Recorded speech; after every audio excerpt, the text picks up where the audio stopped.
Baik, bismillahirrahmanirrahim. Assalamualaikum warahmatullahi wabarakatuh. Pada pembelajaran video kali ini kita akan istilahnya pendahuluan sebelum mempelajari tentang analisis real. Pada pendahuluan kali ini kita akan mempelajari tentang sets and function. Yang berikutnya tentang mathematical induction.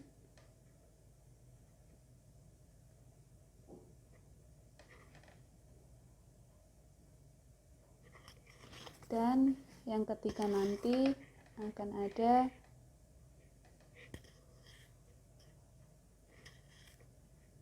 himpunan hingga dan tak hingga. Nah, tiga sifat ini nantinya kita akan bahas dan pelajari sebagai istilahnya pemanasan sebelum ke analisis real. Langsung saja yang pertama tentang sets and functions. Nah, teman-teman di sini pasti sudah pernah mengenal, dulunya teman-teman sudah belajar tentang sets and functions. Ini cuma mengingat-ingat saja. Makanya di sini mata kuliahnya kita pengenalan dan mengingat-ingat saja. Untuk himpunan dan fungsi, yang pertama kita akan bahas satu persatu dulu ya tentang sets.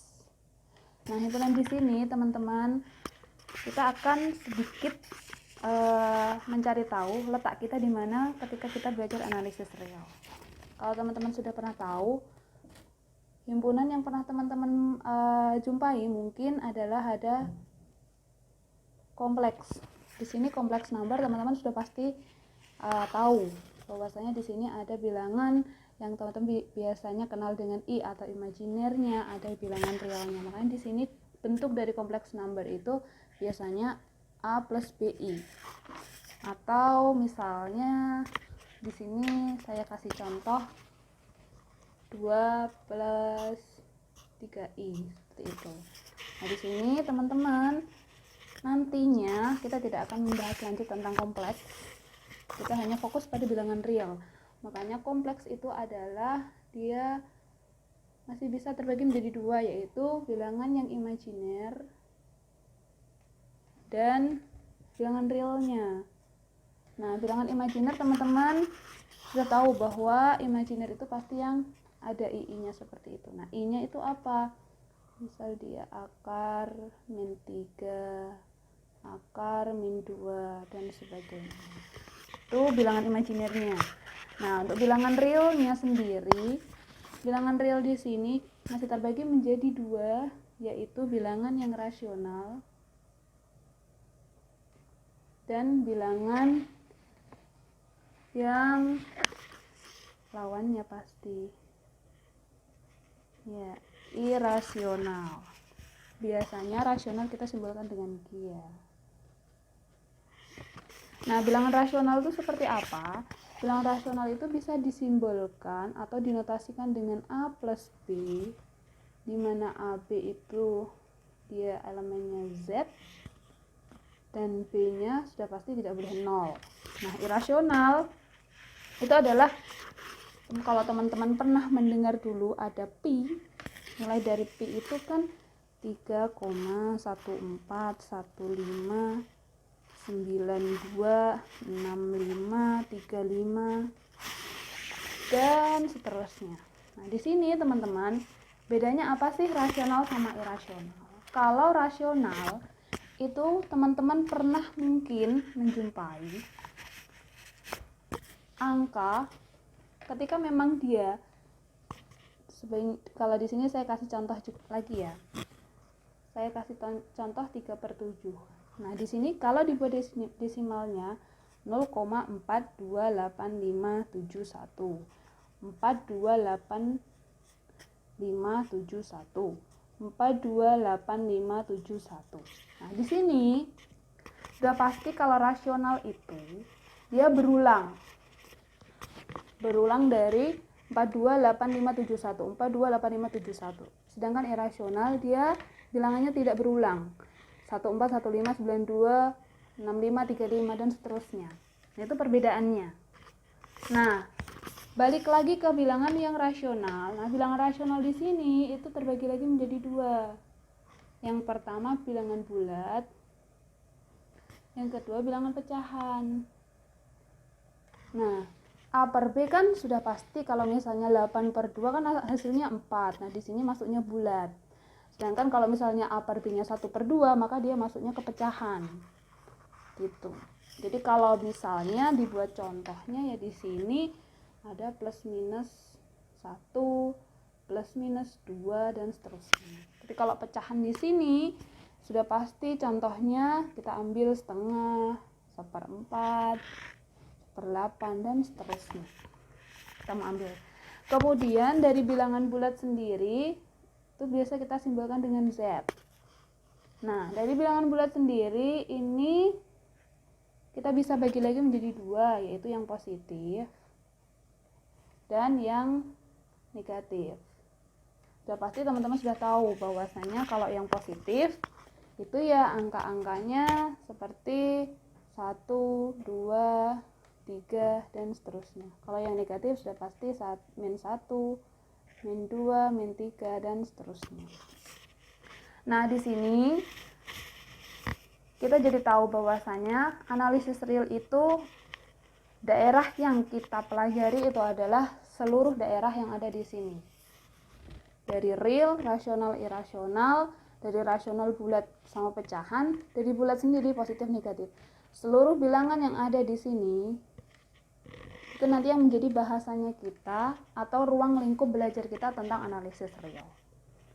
Gitu. Jadi arahnya kita nggak kemana-mana seperti ke kompleks imajiner itu tidak lagi menjadi bahasan kita. Supaya di sini kita nggak kemana-mana, makanya di awal kita sudah tahu medan kita seperti ini. Gitu. Nah, selanjutnya teman-teman, tadi kan teman-teman sudah tahu arahnya, daerahnya.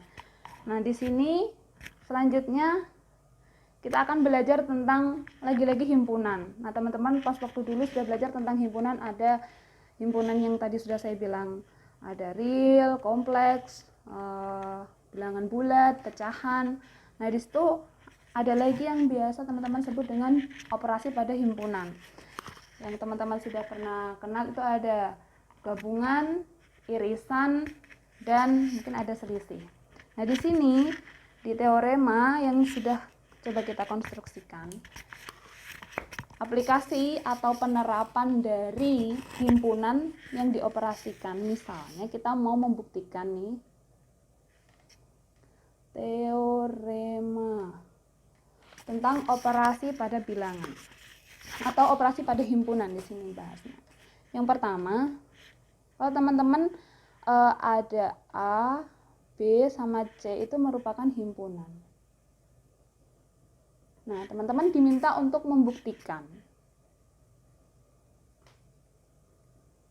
Buktikan A, selisih dari B gabungan C itu sama dengan A, selisihnya B, irisan A, selisih C. Nah, teman-teman, bagi teman-teman yang belajar analisis real, nah di sini sudah memasuki hawa-hawa analisis real. Bahwasanya di sini teman-teman tidak lagi melihat adanya angka, tapi semuanya pada simbol. Nah, uniknya lagi kalau belajar analisis real, teman-teman disuruh membuktikan. Nah, kalau ada tanda sama dengan seperti ini, berarti teman-teman harus membuktikan dua arah, yaitu arah ke kanan, di mana teman-teman harus membuktikan yang diketahui ini ruas kiri, yang akan dibuktikan adalah ruas kanan. Kemudian untuk yang arah sebaliknya, yang diketahui adalah ruas yang ada di kanan, kemudian teman-teman harus sama dengan ke ruas yang kiri. Contoh, untuk pembuktian yang arah ke kanan, Berarti apa yang diketahui? Sudah pasti yang diketahui di sini adalah A selisih B gabungan C. Nah, yang akan dibuktikan yaitu nanti harus endingnya A min B irisan A min C. Itu ya. Jadi arahnya sudah ketahuan. Dari sini ke sini. Dari yang diketahui, dari yang berangkatnya dari yang sini, kita akan menuju muaranya akan dibuktikan ini. Gitu. Baik. Langsung saja buktinya. Ini untuk yang kasus arah ke kanan ya. Berarti kalau arah yang ke kanan, kita langsung saja tulis A min B gabungan C, yaitu yang diketahui ini. Langsung kita tulis. Kemudian silahkan teman-teman deskripsikan. Berarti ibaratkan teman-teman di sini masih punya X. X di sini dia berada di A. Namun dia diselisihkan dengan B gabungan C. Teman-teman bisa imajinasikan bahwasanya soal kita awalnya ini, berarti X-nya itu berada di area ini. Jadi X ini nanti pasti di area ini saja. Makanya kita tinggal menambahkan X elemen A min B gabungan C. Nah, teman-teman, X di A dikurangi bukan nanti teman-teman dikurangi kan artinya dia bukan di B gabungan C. Nah, artinya di sini dia X-nya di A dan dia bukan di B gabungan C. Karena dia di A saja dikurangi B gabungan C, pastinya dia di A saja dan bukan di gabungannya. Kita bisa breakdown seperti ini. Nah, selanjutnya teman-teman, dia di A dan bukan di gabungannya. Terus kemudian apa yang bisa dituliskan? Maka X dia di sini di A dan dia enggak di B. Dan X di A dan dia bukan di C. Karena apa? Dia di A tapi enggak di dua-duanya. Makanya dia di A dan ini pastinya dia bukan di B dan dia di A dan dia bukan di C. Jadi intinya dia di A tapi tidak pada B dan C-nya. Nah, dari sini kita bisa tuliskan X itu pasti berada di A selisihnya B dan yang di sini X berada di A dan selisihnya di C. Karena dia hanya di A tapi nggak di B, pasti dia selisihnya B. Terus kemudian dari dua yang kita punya ini, kita bisa tuliskan bahwasanya X itu ada di A selisihnya B dan X itu pasti ada di A selisihnya C. Atau disimpulkan dari keduanya ini biar lebih singkat, A selisih B irisan A selisih C. Nah, teman-teman dari sini sudah pasti ketahuan bahwasanya awalnya kita memiliki pembuktian, awalnya kita memiliki yang diketahui ini, endingnya kita memiliki ini. Ini baru pembuktian yang satu arah.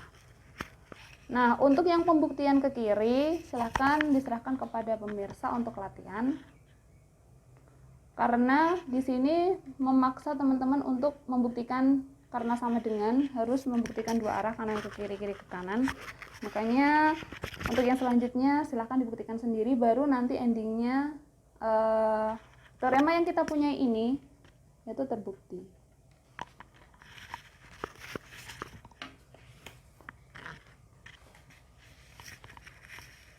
Lanjut lagi ke pembahasan yang kedua, yaitu tentang fungsi.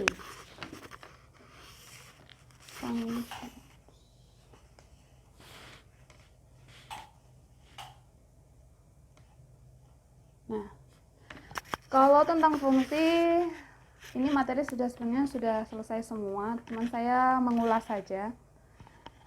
Teman-teman sudah pernah dapatkan fungsi itu definisinya seperti apa. Ini coba saya tampilkan sedikit saja. Kalau teman-teman punya A, B itu merupakan himpunan, terus kemudian yang dinamakan fungsi itu apa? Fungsi itu adalah pemetaan dari A ke B, di mana A-nya di sini kita bisa sebut dengan domain, yang B-nya kodomain. Nah, kalau teman-teman mempunyai fungsi, itu pasti ada domain dan kodomain. Misal A-nya di sini saya ambil A1 dan A2. Nah, B-nya di sini saya punya B1 dan B2. Yang dinamakan fungsi, teman-teman sudah pada tahu. Untuk yang domain itu areanya A, yang kodomain areanya B. Yang dinamakan fungsi, yang domain ini dia harus punya pasangan,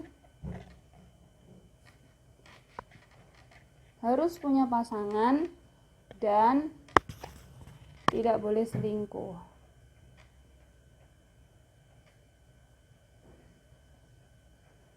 Artinya apa? Untuk daerah asal,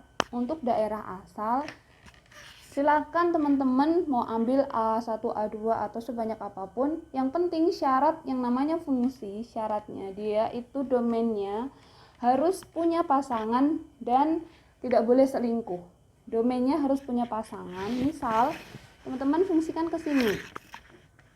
Apakah ini bisa disebut dengan fungsi? Tidak. Karena domainnya yaitu daerah asal, kita masih punya A2 yang belum punya pasangan, makanya belum bisa dikatakan sebagai fungsi.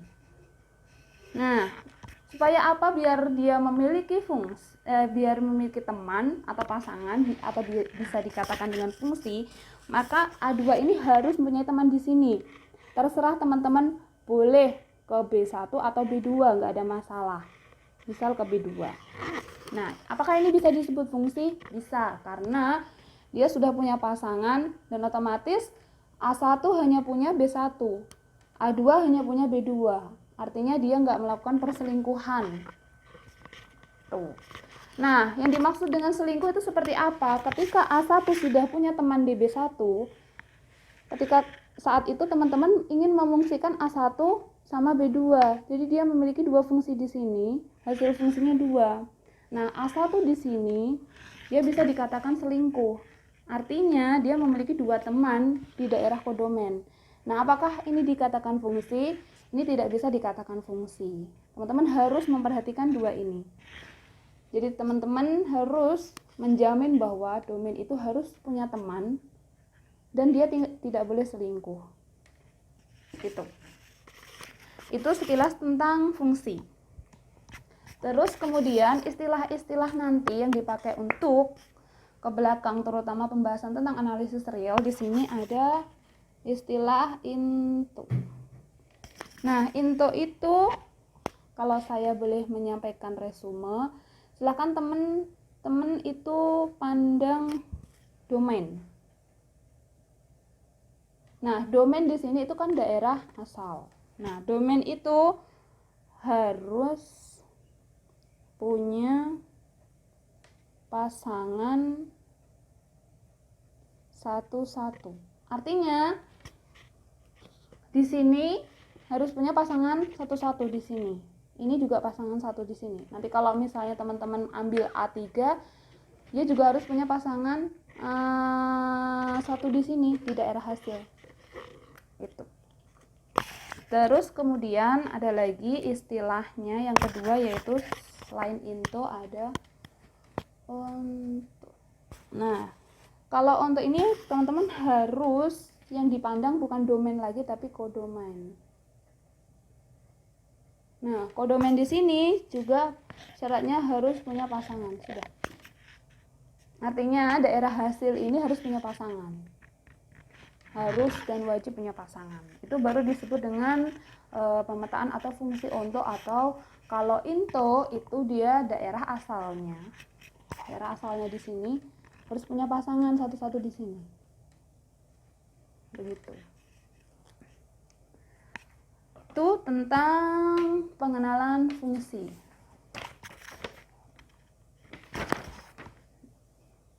Nah, teman-teman, yang seperti yang teman-teman sudah pada ketahui bahwasanya fungsi di sini nanti akan ada 3 istilah yang akan familiar kita gunakan. Yang pertama yaitu fungsi yang bersifat injektif.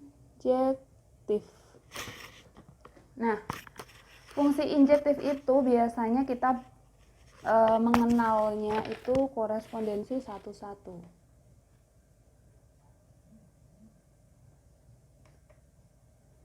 Ya, korespondensi satu-satu. Nah, apa yang dimaksud atau karakteristik apa yang dimiliki oleh fungsi injektif? Fungsi injektif itu kalau misalnya domain, ketika teman-teman punya 2 himpunan yaitu A sama B, maka ketika setelah difungsikan kan otomatis setelah domain kalau difungsikan punya kodomen, maka kodomennya dia pasti FA dan FB. Nah, syaratnya FA sama FB itu pasti nggak akan sama jika A itu tidak sama dengan B. Artinya kalau asalnya di daerah asal itu dia memiliki definisi atau definisi di awal itu dia pasti berbeda, A sama B beda, pasti setelah difungsikan itu hasilnya pasti beda. Nah, itu fungsi injektif, artinya ada 100 domain, pasti ada 100 kodomen yang berbeda juga. Artinya tidak boleh sama. Itu baru disebut dengan fungsi injektif. Contoh ya. Nah, contoh pertama ketika saya mempunyai fungsi fx-nya itu x kuadrat, di mana A-nya itu x anggota bilangan real, untuk x-nya lebih besar sama dengan 0. Kita batasi bahwa seluruh anggota bilangan real tadi kan banyak banget. Tapi yang kita gunakan di sini untuk kasus fungsi injektif x kuadrat, kita batasi untuk yang daerah 0 ke kanan atau yang biasa kita sebut positif. Nah, dari contoh di sini kita bisa ilustrasikan bahwasanya kalau teman-teman punya fungsi fx sama dengan x kuadrat, nah daerah domainnya itu dia hanya di daerah 0 sampai positif yang ke kanan, teman-teman bisa menggambarkan fungsinya sebagai berikut. Teman-teman kalau punya angka 0 pasti difungsikan 0 karena 0 kuadrat di sini nggak memiliki ini ya. Terus kemudian kalau punya domainnya 1 dikuadratkan, pasti hasil fungsinya atau kodomennya pasti hasilnya ya 1 di sini. Terus kemudian kalau teman-teman mempunyai angka 2, karena di sini kita hanya main di area yang positif ya. Pasti di sini ada angka 4 karena fungsi kita x kuadrat. Terus teman-teman kalau mempunyai angka 3, pasti di sini ada angka ya 9 karena fungsinya x kuadrat. Ya. Dan seterusnya. Silakan teman-teman dilanjut untuk mengetahui grafik fungsinya di detail. Nah, dari fungsi yang kita punya ini akan ketahuan bahwasanya di sini setiap anggota domain x-nya di sini ya, di sini A. Ini biasa kita sebut di sini karena di sini sudah didefinisikan. Domainnya di sini A, bilangan real yang positif saja, pasti memiliki teman atau hasil fungsi atau kodomen yang tunggal di daerah hasilnya di sini. Ini biasa kita sebut dengan sumbu Y, kalau ini sumbu X. Nah, sudah pasti karena tidak mungkin di sini ada angka 4, 5, 6, 7, 8 yang hasilnya nanti juga sama 1, 4, 9, nggak mungkin. Misal teman-teman ambil 4 karena hasil fungsinya dia x kuadrat, maka di sini pasti akan ada 16. Nah, di sini kalau sebanyak apapun domain yang kita punya pasti juga akan memiliki hasil yang berbeda juga setara dengan domain yang kita punya. Nah, ini yang biasa disebut dengan injektif. Artinya kalau asalnya dia berbeda semua, pasti hasilnya nanti berbeda semua. Harus dijamin seperti itu. Tidak boleh ada yang sama. Itu yang pertama, yang injektif.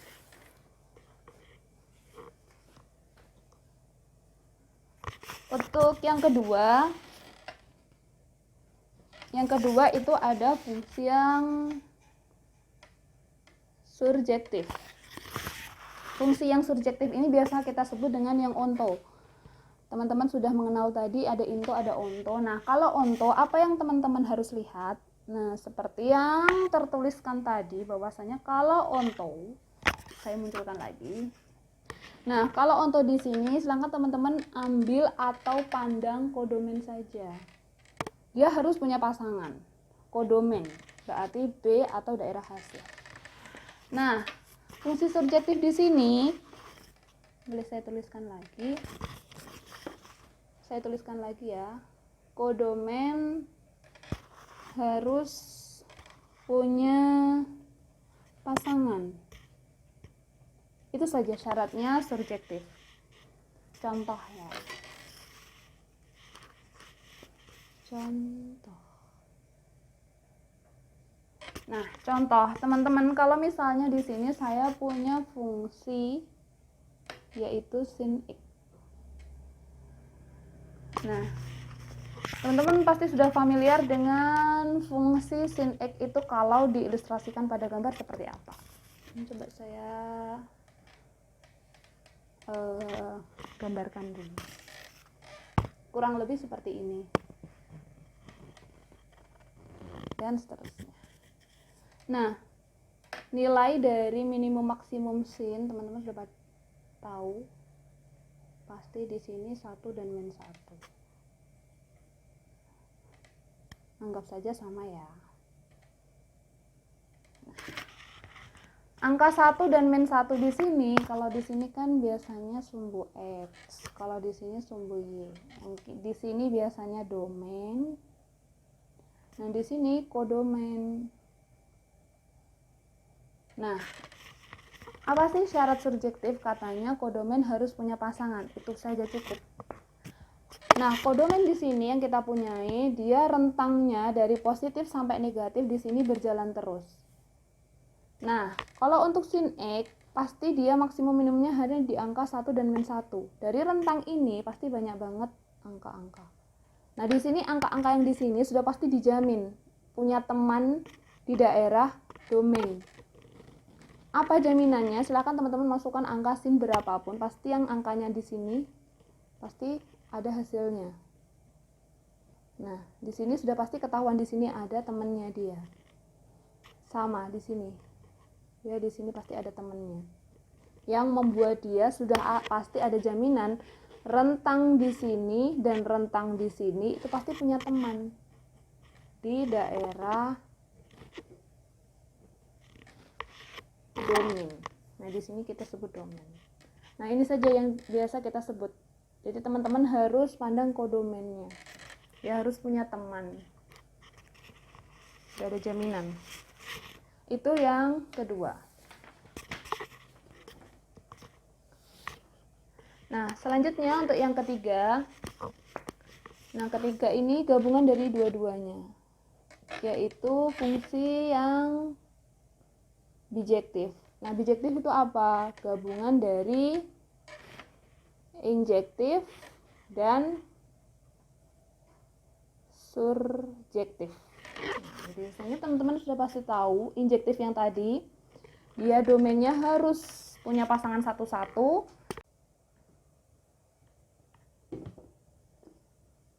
Oke.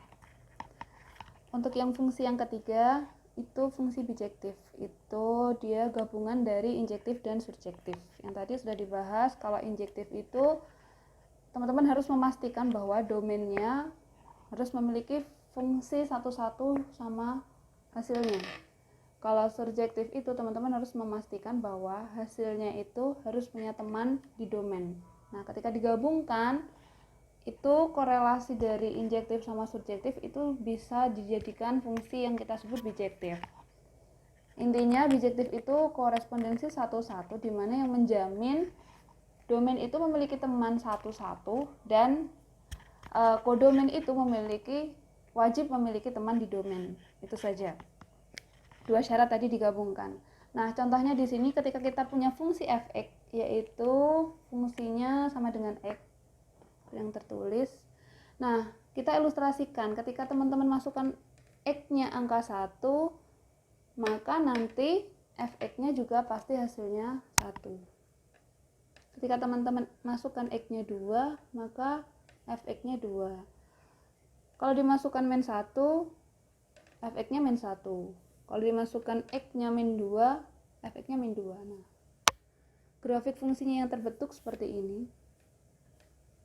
Nah, di sini teman-teman bisa cek apakah dia injektif dan surjektif. Yang pertama, yang injektif tadi sifatnya dia bahwa daerah domain, yaitu daerah rentang X di sini, dia harus memiliki teman satu-satu. Artinya ketika angka 2 di sini dimasukkan, pasti dia hasilnya hanya 2. Tidak mungkin angka 2 dimasukkan memiliki hasil 2 atau angka yang lain. Artinya 2 ini dia tunggal punya teman di sini. Sama ketika dimasukkan min 1 pun dia pasti mempunyai angka tunggal di daerah kodomain di sini. Nah, di daerah kodomainnya berapa? Kalau dimasukkan min 1 pasti hanya ada min 1. Min 2 hanya ada di min 2. Artinya sudah dijamin bahwa dia injektif. Nah, apakah dia surjektif? Semua nilai yang di daerah, kalau surjektif kan teman-teman harus memandang kodomain. Semua nilai yang ada di daerah kodomain, yaitu sumbu Y, dia harus punya teman di sumbu X. Sudah pasti nanti di sini kalau ada angka 3 pasti di sini ada teman. Min 3 juga di sini pasti dia ada teman di sini. Silakan teman-teman lanjutkan grafiknya. Nah, karena dua sifat ini terpenuhi, maka kita bisa sebut fungsi yang ini itu sebagai fungsi yang bijektif. Sudah dicek seperti itu. Nah, itu tadi pembahasan tentang sets and function, terus jenis-jenis fungsinya sama contohnya.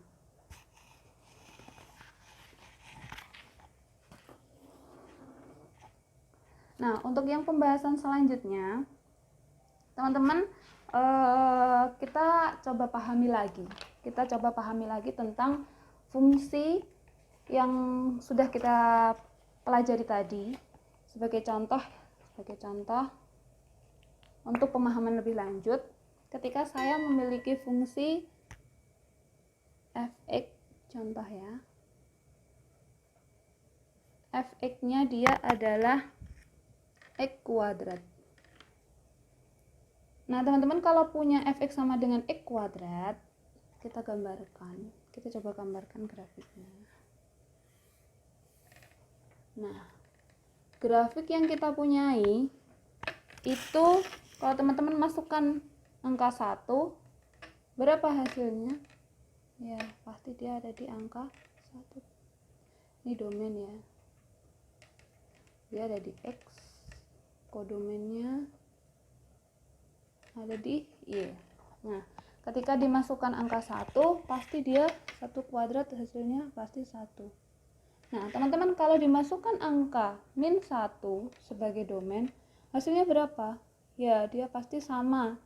Hasilnya karena min 1 kuadrat fungsi yang kita punya itu hasilnya pasti dia akan di angka 1 juga. Kalau teman-teman masukkan angka 2 kuadrat ya 4. Kalau min 2 kuadrat sama. Dia pasti di sini memiliki angka yang sama. Silakan teman-teman nanti dilanjut grafik fungsinya kurang lebih seperti ini. Ya, anggap saja di sini continue ya. Nah, grafik fungsinya pasti akan seperti itu.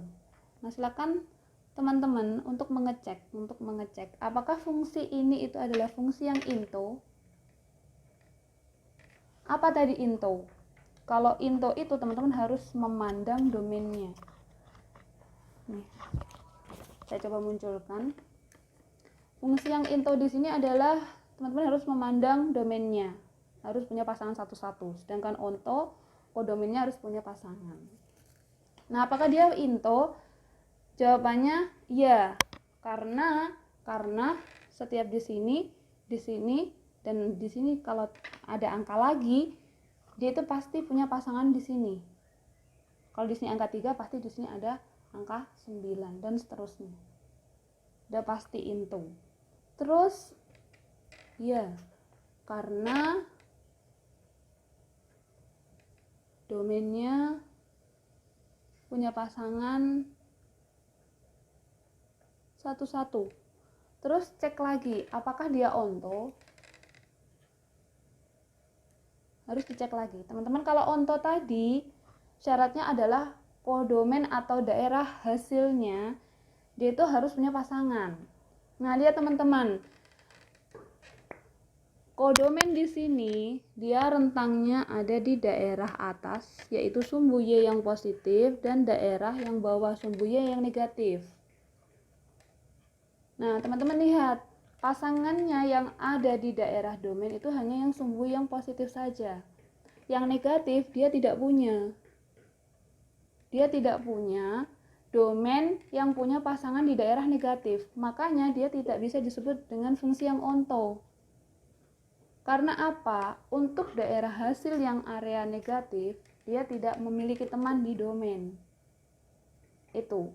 Jadi di sini sebagai gambaran saja bahwasanya fungsi yang kita punya di sini contohnya itu dia into tapi tidak onto. Ini sebagai referensi teman-teman bahwasanya kasus seperti ini juga bisa muncul. Untuk dicek apakah into dan onto perlu dipastikan satu per satu. Terus kesimpulannya dari pengecekan kedua ini, nah, apakah kita bisa menyebutnya fungsi ini sebagai fungsi yang injektif? Jawabannya sudah pasti tidak injektif. Kenapa? Karena fungsi injektif tadi kan memaksa kita bahwasanya domainnya itu punya pasangan yang satu-satu. Nah, sedangkan di sini angka 2 memiliki pasangan 4. Sedangkan min 2 di sini mempunyai pasangan sama yaitu angka 4 juga. Jadi kita belum bisa menyebutnya fungsi yang injektif karena domain 2 dan min 2 ketika difungsikan E kuadrat hasilnya sama-sama 4. Domain 3 dan min 3 kalau difungsikan E kuadrat hasilnya sama-sama 9. Kita tidak bisa sebut dengan injektif karena harusnya injektif tadi ketika domainnya berbeda pasti hasilnya berbeda. Kalau ini domainnya 2 sama min 2 kan berbeda. Harusnya disebut injektif kalau dia hasilnya juga harusnya berbeda karena domainnya berbeda. Kodomainnya harus berbeda. Nah, maka kita tidak bisa menyebut sebagai injektif. Kenapa? Itu alasannya tadi. Dikembalikan ke definisi fungsi. Itu. Karena 4 di sini dia itu hasil dari domain 2 dan domain min 2. Padahal injektif tidak boleh memiliki hasil yang sama karena domainnya berbeda. Itu penjelasan tentang fungsi.